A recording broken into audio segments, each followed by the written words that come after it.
Surat civil hospital resident doctor આપઘાત કેસમાં anti ragging કમિટીના રિપોર્ટ અને ઉચ્ચ સ્તરીય તપાસ બાદ 4 રેસિડેન્ટ ડોક્ટર સસ્પેન્ડ અને 4 ફેકલ્ટીને કારણદર્શક નોટિસ. રાત્રે 8:30 થી વહેલી સવારે 4 વાગ્યા સુધી ચાલેલી મેરેથોન બેઠક બાદ કમિટીની કડક કાર્યવાહી.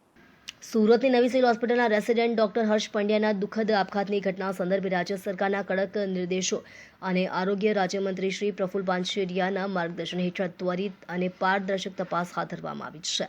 આ ગંભીર મામલે સિવિલ હોસ્પિટલના ડીન અને મેડિકલ સુપ્રિન્ટેન્ડન્ટની સંયુક્ત અધ્યક્ષતામાં રચાયેલી ઉચ્ચ સ્તરીય કમિટી સમક્ષ પ્રથમ વર્ષના 9 રેસિડેન્ટ ડોક્ટર્સ અને મૃતકના પિતાજીની ફરિયાદના આધારે નિવેદનો નોંધવામાં આવ્યા હતા. કમિટીએ રાત્રે 8:30 કલાકથી વહેલી સવારના 4 વાગ્યા સુધી મેરેથોન બેઠક યોજી હતી અને એન્ટી રેગિંગ સ્ક્વોડ દ્વારા માઇક્રોબાયોલોજી વિભાગના સિનિયર રેસિડેન્ટ તબીબો, ફેકલ્ટી ટેકનિશિયન તથા સફાઈ કર્મીઓના નિવેદનો નોંધી એન્ટી રેગિંગ કમિટીને રિપોર્ટ સુપરત કરવામાં આવ્યો હતો. કમિટીના અહેવાલના આધારે શિસ્તભંગ અને ગંભીર બેદરકારી બદલ 4 રેસિડેન્ટ ડોક્ટરો ડોક્ટર નિરાલી વસાવે, ડોક્ટર અનુજ મહેશ્વરી, ડોક્ટર દીક્ષિતા ઘેવરિયા અને ડોક્ટર હિના ભૂતને 6 માસ માટે સસ્પેન્ડ કરી તાત્કાલિક હોસ્ટેલ ખાલી કરવા તેમજ કોઈપણ શૈક્ષણિક પ્રવૃત્તિઓમાં ભાગ ન લેવા સખત આદેશ કરાયો છે. અહેવાલના આધારે શિસ્તભંગ અને ગંભીર બેદરકારી બદલ 4 રેસિડેન્ટ ડોક્ટરો જેઓ દ્વિતીય વર્ષમાં માઇક્રોબાયોલોજી ડિપાર્ટમેન્ટ ખાતે કામ કરી રહ્યા છે, જેમાં 3 વિદ્યાર્થીનીઓ અને 1 વિદ્યાર્થીનો સમાવેશ થાય છે, તેઓને 6 માસ માટે સસ્પેન્ડ કરી તાત્કાલિક હોસ્ટેલ ખાલી કરવા અને કોઈપણ શૈક્ષણિક પ્રવૃત્તિમાં ભાગ ન લેવા અંગેના હુકમ કરવામાં આવેલા. આ સાથે જ માઇક્રોબાયોલોજી વિભાગના વડા ડૉક્ટર સુમૈયા મુલ્લા તથા અન્ય 4 ફેકલ્ટી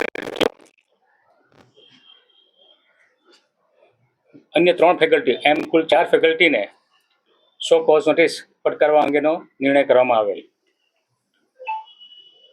એન્ટી રેગિંગ કોલેજ કમિટીના આ સમગ્ર રિપોર્ટને સંસ્થાની કોલેજ કાઉન્સિલ કમિટી સમક્ષ રજૂ કરવામાં આવતા તમામ હાજર સભ્યો દ્વારા સર્વાનુમતે બહાલી આપવામાં આવેલ અને ભવિષ્યમાં આવી નિંદનીય ઘટનાઓનું પુનરાવર્તન ન થાય તે માટે ગંભીર સમીક્ષા કરી અને વહેલી સવારના રોજ અધિક નિયામક શ્રી તબીબી શિક્ષણને લેખિત અને મૌખિકમાં અહેવાલ સુપરત કરી દેવામાં આવ્યો છે.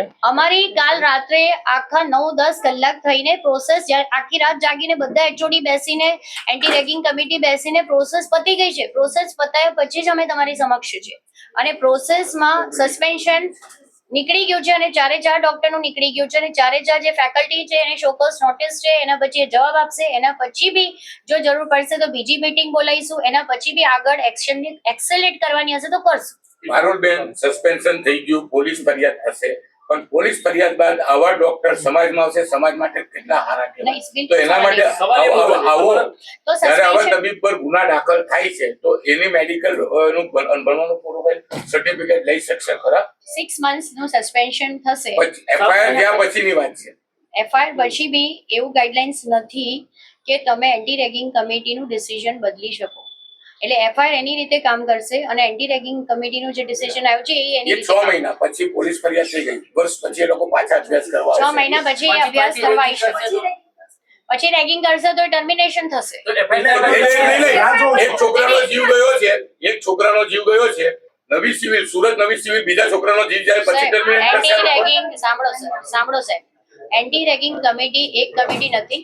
એમાં ઘણા બધા એચઓડીઝ હતા, મામલતદાર શ્રી હતા, પોસ્ટ પોલીસ ઇન્સ્પેક્ટર હતા. કાલે રાત્રે લગભગ 3 કલાક આ ચર્ચા ચાલી કે આ સ્ટુડન્ટને વર્બલ એબ્યુઝ